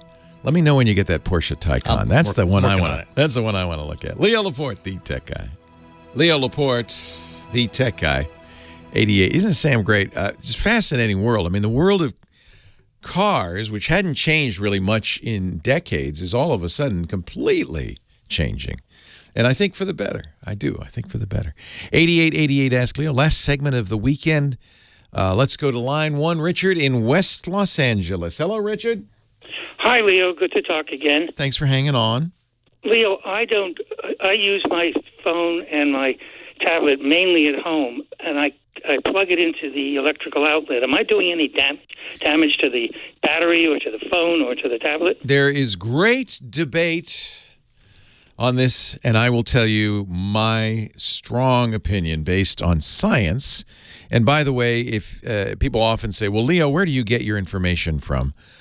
There's a website that is really probably the definitive website on battery practices. It's called Battery University, which is a good name, batteryuniversity.com. The problem is if you read the stuff on Battery University, what they'll give you is a lot of information, but they won't give you very simple recommendations. I will give you, based on my understanding of everything I've read at Battery University, my recommendations for lithium-ion batteries. The only, as we were talking earlier with Sam, the thing that's bad for lithium-ion batteries is overheating. So you want to keep them at room temperature. You don't want them too cold, and you don't want them too hot. The other thing that's bad for lithium-ion batteries is fully discharging them. Don't fully discharge them. However, it is not bad to keep them plugged in. In fact, it is my advice to do exactly that. If you use a laptop, if you want to preserve the battery the best you can, take the battery out and don't mess with it. But since you can't really take it out of any modern tablet or phone, leave it plugged in is the next best thing. There's circuitry in that battery to prevent overcharging. That's another bad thing with lithium-ion, because unfortunately it can overheat at that point and then explode. But they all have, anything well-made is going to have plenty of circuitry to keep that from happening. And typically what a phone or a laptop does is little micro cycles. They'll let it deplete just a tiny bit and then charge it back up, then let it deplete and charge it back up.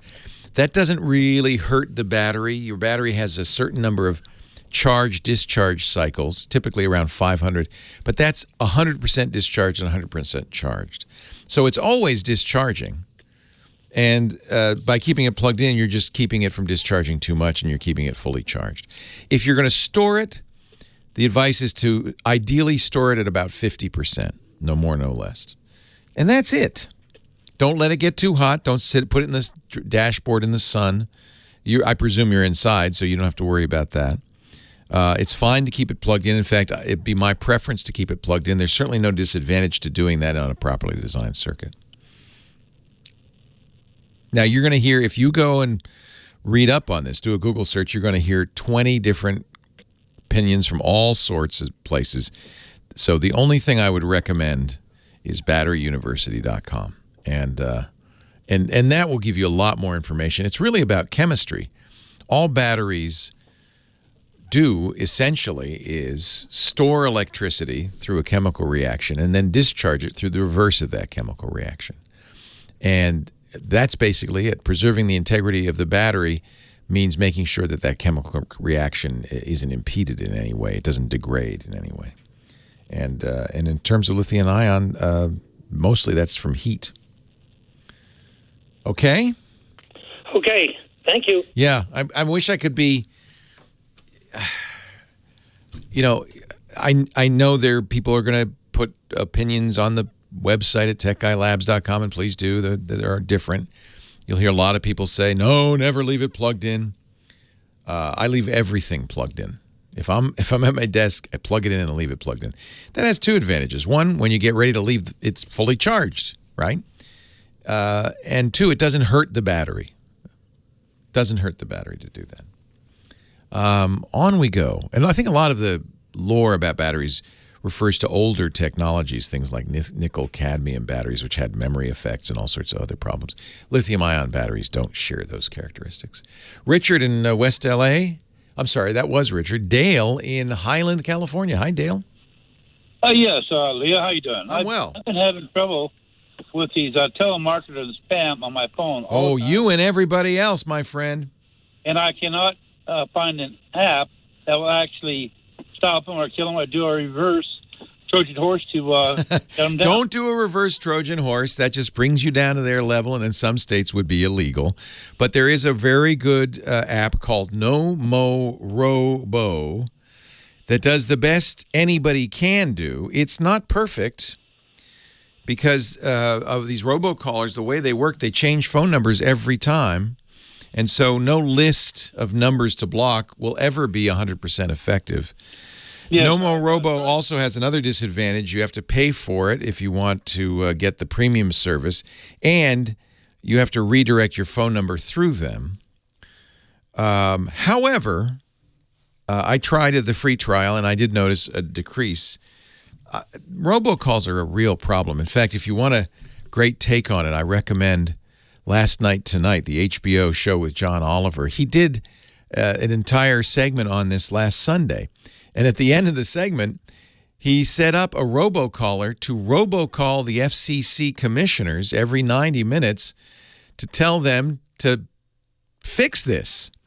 Because unfortunately, instead of making it illegal to do robocalls, they've merely advised companies not to do it.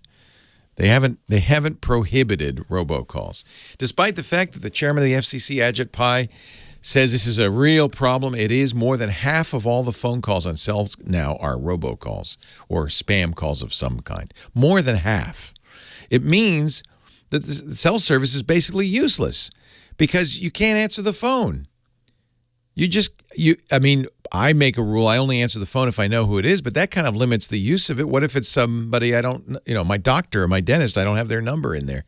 And often these robocalls spoof the area code to be your area code. They even go a step farther, spoofing the exchange, the second set of three numbers to match yours. So I have a 707 phone that has 971 as a prefix. I'll get calls all the time from 707 971 something. And the problem with that is you don't know. Is that the school? Is that my neighbor? Is it somebody whose number is not in my address book but I should be talking to? And, of course, that's why they do it. It works. And then they say, hey, congratulations, you've won a free cruise, or here's a chance to go visit a timeshare in Cabo San Lucas, or did you know that your Medicare Part B is running out? Or, any number of silly time-wasting things. It's a horrific problem. I think John Oliver's campaign to robocall the FCC, I'm sure he had the lawyers go over it. It's pretty funny. I don't know if it'll achieve anything. There have been some moves afoot to, fix this problem, but so far nothing. So of the apps that are out there, Nomo Robo is one. There are many, but that seems to work well. It's a real problem. Your answer, if you have to answer your phone, because it's a business line or whatever, and you don't know who's going to be calling, it means that more than half of your calls will be a complete and utter waste of your time. And that's just not okay. All the cell phone carriers are starting to block. I am, on Verizon and T-Mobile, I'm seeing spam likely a lot. But they don't block the call. It just says spam likely. And it's not complete any more than No More Robo is because the people who do these robocalls have all sorts of ways to spoof phone numbers. That's really, in the long run, that's the FCC's proposal to eliminate this, is a set of protocols called stir and shaken that will authenticate phone calls, and that might make a difference. Might. I'm not holding out high hope. Hey, thanks so much to Big Pee-wee for doing the music today, to Kim Schaffer for answering the phones, our phone angel, and most of all, thanks to you for joining me. It's been a great week. Happy St. Patrick's Day, and I'll see you next week. Leo Laporte, the Tech Guy. Have a great geek week. Bye-bye. Well, that's it for the Tech Guy Show for today. Thank you so much for being here. And don't forget, TWIT, T-W-I-T. It stands for This Week in Tech, and you'll find it at twit.tv, including the podcasts for this show. We talk about Windows on Windows Weekly, Macintosh on Mac Break Weekly, iPads, iPhones, Apple Watches on iOS Today, security on Security Now. I mean, I can go on and on and on. And, of course, the big show every Sunday afternoon, This Week in Tech. You'll find it all at twit.tv. And I'll be back next week with another great Tech Guys show. Thanks for joining me. We'll see you next time.